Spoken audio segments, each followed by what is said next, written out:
नमस्कार, मैं हूं आपके साथ में श्वेता गर्ग और आप देख रहे हैं 4TV न्यूज। और वक्त चला है दिल्ली एनसीआर की खबरों का। खबर दिल्ली से है, जो दिल्ली में कल होगी मोदी कैबिनेट की अहम बैठक। कल सुबह 11 बजे होगी मोदी कैबिनेट की एक अहम बैठक, जब बैठक में कई अहम मुद्दों पर की जाएगी चर्चा। इस वक्त की बड़ी खबर आपको बताई जा रही है, जहां पर दिल्ली से जुड़ी ये बड़ी खबर आपको बता रहे हैं। जो दिल्ली में कल मोदी कैबिनेट की एक अहम बैठक होगी, जो कल सुबह 11 बजे होगी मोदी कैबिनेट की ये बैठक। और इस बैठक में कई अहम मुद्दों पर की जाएगी चर्चा। और इस वक्त की बड़ी खबर आपको बताई जा रही है।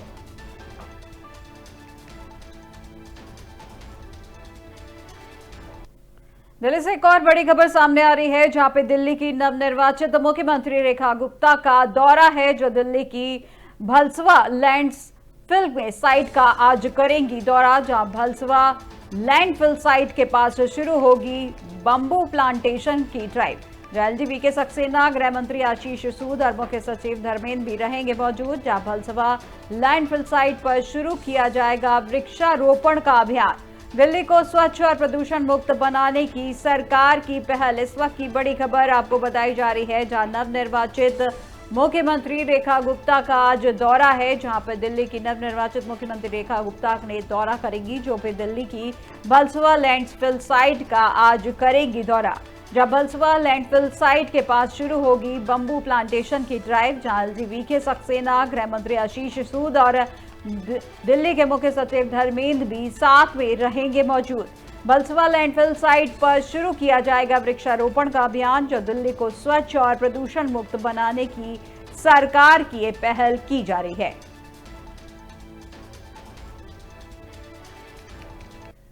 दिल्ली की नवगठित बीजेपी सरकार ने राष्ट्रीय राजधानी को स्वच्छ, हरित और प्रदूषण मुक्त बनाने के लिए एक और महत्वपूर्ण फैसला लिया है। और इस फैसले के तहत उपराज्यपाल विनय कुमार सक्सेना और मुख्यमंत्री रेखा गुप्ता 4 मार्च 2025 को भलसवा लैंडफिल साइट पर बांस का वृक्षारोपण अभियान की शुरुआत की गई है। जहां मुख्यमंत्री रेखा गुप्ता ने भलसवा लैंडफिल साइट पर बांस रोपण अभियान का शुभारंभ किया है। यह सरकार के विकसित भारत 2047 की दिशा में एक प्रयास है। दरअसल भलसवा लैंडफिल साइट दिल्ली के बड़े कचरा डंपिंग स्थलों में से एक है, और यह साइट वर्षों से राष्ट्रीय राजधानी में प्रदूषण और पर्यावरणीय संकट का बड़ा कारण बनी हुई है। और इस समस्या के समाधान के लिए दिल्ली सरकार और नगर निकाय मिलकर कार्य कर रहे हैं। और इस खबर पर ज्यादा जानकारी के लिए हमारे साथ हमारे ब्यूरो चीफ स्नेह कमल सेठ लाइन पर जुड़ चुके हैं। तो स्नेह कमल, जिस तरीके से राजधानी में पर्यावरण शासन का सुंदरीकरण को लेकर एक ड्राइव चलाई जा रही है, उसके संबंध में क्या कुछ जानकारी मिल पा रही है? जी, जिस तरह से दिल्ली की बात है, दिल्ली में जो कूड़े के जो 3 डंपिंग यार्ड थे, गाजीपुर की बात कर ले, भलसवा की बात कर ले, चाहे वो बदरपुर की बात कर ले, इसमें से जो है तमाम जो लैंडफिल साइट है, इनको लेकर जो है बिल्कुल कूड़े का पहाड़ बढ़ चुका था। तमाम सरकारें इसको लेकर जो है चिंतित थी। वही जो है जिस तरह से दिल्ली में आम आदमी पार्टी की सरकार के बाद अब जब भारतीय जनता पार्टी सरकार आई है, उन्होंने इसको जो है बिल्कुल एक्शन मोड में रखा था। और आज इसी क्रम में दिल्ली की मुख्यमंत्री रेखा गुप्ता के साथ ही साथ दिल्ली के उपराज्यपाल सक्सेना के साथ तमाम जो मंत्री हैं, आशीष सूद है, दिल्ली के मुख्य सचिव धर्मेंद्र, ये सभी लोग इस समय जो है कुछ देर पहले भलसवा की लैंडफिल साइट जा चुके हैं। वहाँ पर जो भलसवा लैंडफिल साइट के पास जो बम्बू प्लांटेशन यानी बांस के जो पेड़ होते हैं, उनके प्लांटेशन की शुरुआत की है, उसका पौधारोपण किया गया।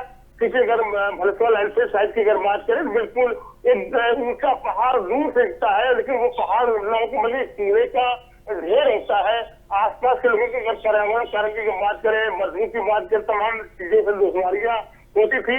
उसको लेकर सरकार ने, पिछली सरकार ने हालांकि कार्य योजना चालू की थी। वहाँ पे उसी उसका जैविक खाद वहाँ शुरू हुआ था और थोड़ी बहुत पहाड़ की ऊंचाई कम हुई थी, लेकिन इस सरकार ने आते ही एक्शन मोड में काम किया और वहाँ पर जो है बम्बू प्लांटेशन का काम किया, यानी बांसों के जो पेड़ हैं, बांस के वृक्ष लगाए जा रहे हैं। और यहाँ पर ये कार्यक्रम की आज शुरुआत जो है पूर्व निर्धारित कार्यक्रम रेखा गुप्ता के, उसके अनुसार सुबह पहुंचती है 11 बजे के आसपास वो वहाँ पर शुरुआत कर देती है। रेखा गुप्ता के साथ दिल्ली के उपराज्यपाल वी के सक्सेना, दिल्ली गृह मंत्री आशीष सूद और मुख्य सचिव धर्मेंद्र जो मौजूद थे। तो कुल मिलाकर हम कह सकते हैं कि जिस तरह से दिल्ली की जो गंदगी पर्यावरण की समस्या थी, उसको देखते हुए सरकार ने जो अपनी कार्यवाही शुरू कर दी है। जी, स्नेहकमल जी, जिस तरीके से आपने बताया कि बम्बू प्लांटेशन की बात कही गई है, बम्बू प्लांटेशन किया जाएगा, तो किसके साथ क्या अन्य पौधों की भी रोपण किया जाएगा इस दौरान, इस सुंदरीकरण में? क्योंकि वो कुएं की जगह है, कुएं की जगह में और किसी तरह का प्लांटेशन अभी फिलहाल की बात कही गई है और इसकी शुरुआत भी हो चुकी है। 11 बजे रेखा गुप्ता, दिल्ली के मुख्यमंत्री, दिल्ली के उपराज्यपाल वीके सक्सेना समेत तमाम जो अधिकारी थे वो लोग जाके इस कार्यक्रम का विधिवत शुभारंभ 11 बजे ही कर चुके हैं। जी, स्नेहकमल जी, जिस तरीके से भलसवा लैंडफिल साइट को एक नया जीवन देने की बात करी गई है, उसके साथ ही और कौन कौन सी जगहों को चिन्हित किया गया है इस तरीके के सुंदरीकरण को लेकर? बिल्कुल, जैसा कि मैंने बताया, दिल्ली में 3 लैंडफिल साइट जो बड़ी है, चाहे गाजीपुर हो, चाहे भलसवा हो, चाहे बदरपुर हो, इन तीनों ही लैंडफिल साइट को जो है सुंदरीकरण करने का जो प्रस्ताव सरकार का था, उसमें आज शुरुआत जो भलसवा से चुकी है। आने वाले जल्दी समय में बदरपुर और गाजीपुर में भी इस तरह की योजनाएं शुरू की जाएंगी।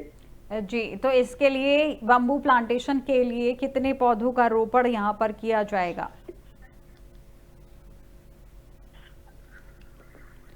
दिल्ली की नवगठित बीजेपी सरकार ने राष्ट्रीय राजधानी को स्वचालित और प्रदूषण मुक्त बनाने के लिए एक और महत्वपूर्ण फैसला लिया है और इस फैसले के तहत उपराज्यपाल विनय कुमार सक्सेना और मुख्यमंत्री रेखा गुप्ता ने आज 4 मार्च 2025 को भलसवा लैंडफिल साइट का बांस वृक्षारोपण अभियान की शुरुआत कर दी गई है और मुख्यमंत्री रेखा गुप्ता ने भलसवा लैंडफाइल साइट पर बांस रोपण अभियान का शुभारंभ किया है और यह सरकार के विकसित भारत 2047 की दिशा में एक महत्वपूर्ण प्रयास है।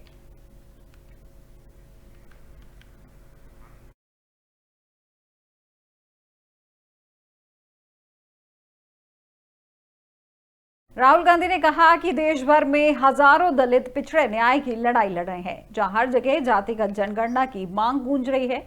ऐसे वक्त में भाजपा सरकार द्वारा जानबूझकर सामाजिक न्याय सुनिश्चित करने वाली संवैधानिक संस्थाओं में अहम पदों को खाली रखना उनकी दलित पिछड़ा विरोधी मानसिकता को दिखाता है।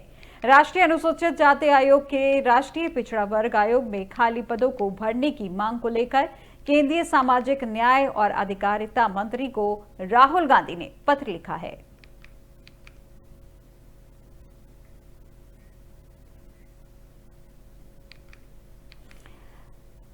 आपराधिक छवि को सांसदों विधायकों के चुनाव लड़ने पर बैन लगाने की वाली मांग याचिका पर आज सुप्रीम कोर्ट में सुनवाई करेगा। जो पिछली सुनवाई 10 फरवरी में कोर्ट ने केंद्र सरकार और चुनाव आयोग के इस पर 3 हफ्ते में जवाब मांगा था, जहां कोर्ट ने कहा था कि केंद्र सरकार और चुनाव आयोग तय समय में जवाब नहीं देते हैं तो मामले को आगे बढ़ाएंगे। वहीं दोषी नेताओं के चुनाव लड़ने पर सिर्फ 6 साल का बैन लगाने का कोई औचित्य नहीं है। वहीं वकील अश्विन उपाध्याय ने 2016 में जनहित याचिका दायर कर जनप्रतिनिधित्व अधिनियम 1991 की धारा 8 और 9 की वैधता को चुनौती दी थी। वहीं याचिका में सांसदों विधायकों के खिलाफ क्रिमिनल केसों को जल्द खत्म करने और दोषी राजनेताओं पर आजीवन प्रतिबंध लगाने की मांग की गई थी। वहीं मामले की सुनवाई जस्टिस दिवांकर दत्ता और जस्टिस मनमोहन की बेंच कर रही है, जहां केंद्र सरकार ने 26 फरवरी को अपना जवाब दाखिल किया था।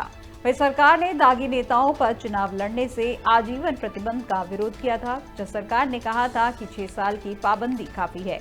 इस तरह की अयोग्यता पर फैसला लेना सांसद के अधिकार क्षेत्र में आता है।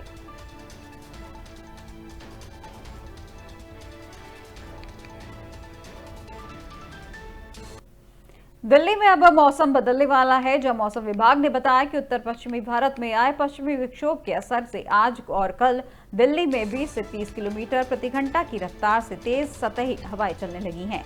वहीं पर 6 मार्च के बाद से तापमान बढ़ना शुरू होगा, जहां सोमवार दिल्ली में इस साल मार्च का सबसे गर्म दिन रहा, जहां अधिकतम तापमान सामान्य से 3.7 डिग्री अधिक और 31.1 डिग्री सेल्सियस पहुंच गया, जहां न्यूनतम तापमान सामान्य से 3.8 डिग्री कम और 9.6 डिग्री सेल्सियस दर्ज हुआ।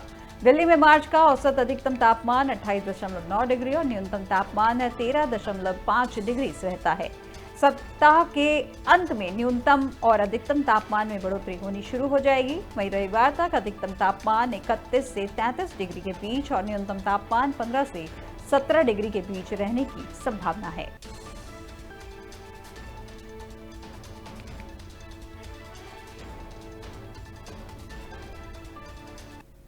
नॉर्थ ईस्ट दिल्ली के ज्योति नगर इलाके के शक्ति गार्डन में सोमवार देर रात ताबड़तोड़ फायरिंग की गई, जिसमें 5 लोग घायल हो गए। वहीं इस घटना से पूरे इलाके में सनसनी फैल गई है, जहां लोगों में दहशत का माहौल बना हुआ है। वहीं 5 घायलों को इलाज के लिए जीटीबी अस्पताल में भर्ती कराया गया है। बताया जा रहा है कि आपसी रंजिश के चलते यहां फायरिंग की गई। जहां DCP north east Abhishek Mishra ने कहा कि इस घटना में 5 लोग घायल हुए हैं। वहीं घायलों को अस्पताल में भर्ती कराया गया है। ज्योतिनगर थाने में मामला दर्ज किया गया है। वहीं घटना में शामिल लोगों के बारे में हमारे पास कुछ सुराग हैं, जहां आगे की जांच के लिए पुलिस द्वारा आसपास लगे सीसीटीवी कैमरों को खंगाला जा रहा है।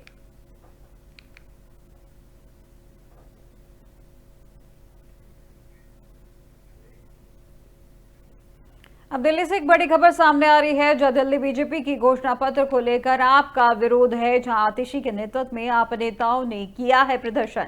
जहां राजीव चौक मेट्रो स्टेशन के बाहर सुबह से शुरू हुआ है विरोध, जहां महिलाओं को 2500 देने में देरी का मुद्दा उठाएगी आप। इस वक्त की बड़ी खबर आपको बताई जा रही है, जहां पर राजीव चौक मेट्रो स्टेशन के बाद सुबह से विरोध प्रदर्शन शुरू हुआ है। जहां दिल्ली बीजेपी के घोषणा पत्र को लेकर आपका विरोध प्रदर्शन शुरू हुआ है। जहां आतिशी के नेतृत्व में आप नेताओं ने किया है प्रदर्शन।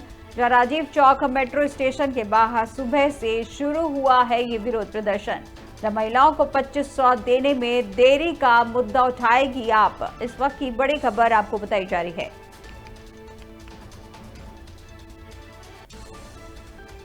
खबर दिल्ली से बताई जा रही है, जहां दिल्ली में बीजेपी के घोषणा पत्र को लेकर आपका विरोध प्रदर्शन शुरू हुआ है। जहां आतिशी के नेतृत्व में ये प्रदर्शन किया जा रहा है, जो राजीव चौक मेट्रो स्टेशन के बाहर सुबह से शुरू हुआ है। और इस खबर पर ज्यादा जानकारी के लिए हमारे साथ हमारे ब्यूरो चीफ स्नेक कमल सेठ लाइन पर जुड़ चुके हैं। तो स्नेक कमल, जिस तरीके से आपने ये बीजेपी के घोषणा पत्र को लेकर ये विरोध प्रदर्शन शुरू किया है, इसके संबंध में क्या कुछ जानकारी मिल पा रही है? जिस तरह दिल्ली की जो है भारतीय जनता पार्टी चुनाव में अपना घोषणा पत्र जारी किया, तमाम जो उसमें योजनाएं थी, खासकर जो महिलाओं के लिए 2500 रुपए की योजना की बात कही गई थी, उसको लेकर लगातार जो है शुरू से ही आम आदमी पार्टी भारतीय जनता पार्टी पर हमलावर है। क्योंकि भारतीय जनता पार्टी ने जब अपने चुनावी अभियान शुरू किया तो उस दौरान जो है स्वयं प्रधानमंत्री नरेंद्र मोदी ने ये कहा था कि जब से दिल्ली की सरकार बनेगी, पहली ही कैबिनेट में जो है महिलाओं की जो 2500 रुपए की स्कीम थी उसे लागू किया जाएगा। उसको लेकर जो है लगातार आम आदमी पार्टी जो है भारतीय जनता पार्टी पर हमलावर है। आज इसी क्रम में जो है भारतीय जनता पार्टी घोषणा पत्र का जो है आम आदमी पार्टी विरोध कर रही है। जी स्नेक कमल जी, जिस तरीके से बताया जा रहा है कि देरी की बात जो कही जा रही है, जो उन्होंने 2500 रुपए देने की बात कही थी, और जहां तक याद है उन्होंने 8 मार्च को ये राशि देने की बात इसमें कही गई थी। क्या उस पे कुछ ऐसा साक्ष्य उनको मिले हैं जिसके चलते उन्होंने, आप नेताओं ने इस तरीके का प्रदर्शन शुरू किया है? बिल्कुल, जिस तरह से हालांकि भारतीय जनता पार्टी की बात करें, लगातार उन्होंने कहा कि 8 मार्च से स्कीम छूट चुकी थी। यह बात स्वयं दिल्ली के मुख्यमंत्री रेखा गुप्ता ने कहा था। अभी 2 दिन पूर्व परसों जो है दिल्ली के सांसद जो है, दिल्ली के भारतीय जनता पार्टी के पूर्व अध्यक्ष मनोज तिवारी ने भी यही कहा था कि 8 जो है मातृ योजना हम लागू कर सकते हैं। लेकिन जिस तरह से प्रधानमंत्री नरेंद्र मोदी या भारतीय जनता पार्टी घोषणा पत्र में ये बात कही गई थी कि दिल्ली में सरकार बनने के बाद पहली ही कैबिनेट की बैठक में महिलाओं को 2500 रुपए की जो योजना लागू की जाएगी, उसको लेकर लगातार भाजपा वादा खिलाफी का विरोध कर रही थी। उन्होंने कहा था कि पहली कैबिनेट में करेंगे तो अब तक क्यों लागू नहीं कर रहे हैं। जी स्नेक कमल जी, जिस तरीके से आज आतिशी के नेतृत्व में ये आप नेताओं ने जो धरना प्रदर्शन शुरू किया है, इसके संबंध में अब इन लोग का क्या कहना है? आखिर ये कब तक इस तरीके का धरना प्रदर्शन चलाने की बात कही गई है? जी बिल्कुल, ये तो सांकेतिक प्रदर्शन है। कुछ देर के बाद ये धरना समाप्त होगा। लेकिन जहां तक इस मुद्दे की बात है, तो जब तक ये योजना लागू नहीं होती तब तक लगातार आम आदमी पार्टी सरकार को घेरने का प्रयास करेगी। और जिस सरकार के गठन के बाद पहली कैबिनेट हुई, उसके बाद भी कोई निर्णय नहीं हुआ। तो विधानसभा सत्र कार्रवाई की बात करें तो विधानसभा सत्र कार्रवाई के दौरान भी लगातार जो है आम आदमी पार्टी ने विरोध किया, और इसी क्रम में आज इनका विरोध जो धरना प्रदर्शन जारी है।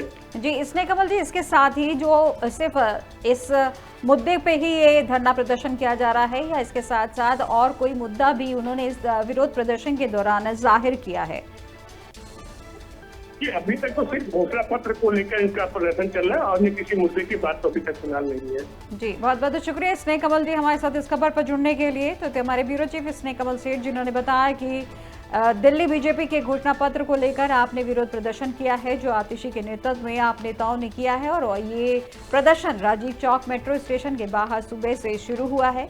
उनका कहना है कि बीजेपी ने ये घोषणा की थी कि जैसे ही उनकी सरकार बनेगी, उसी के साथ ही उन्होंने पहले ही कैबिनेट बैठक में वो महिलाओं को 2500 रुपये देने की बात कही गई थी, जो कैबिनेट मीटिंग के बाद भी इस तरीके की चीजें सामने नहीं आने के चलते उन्होंने इसका विरोध प्रदर्शन किया है।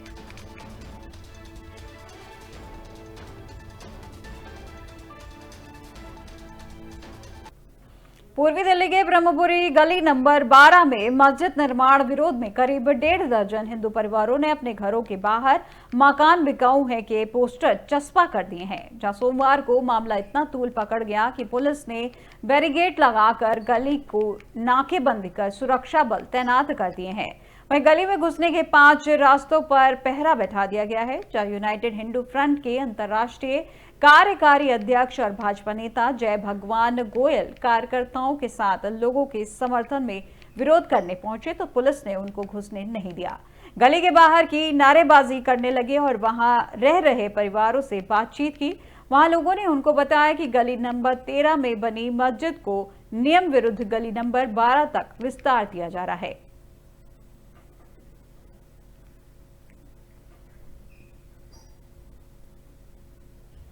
दिल्ली एनसीआर की खबरों में फिलहाल बस इतना ही और अधिक जानकारी के लिए देखते रहिए 4 टीवी न्यूज। नमस्कार।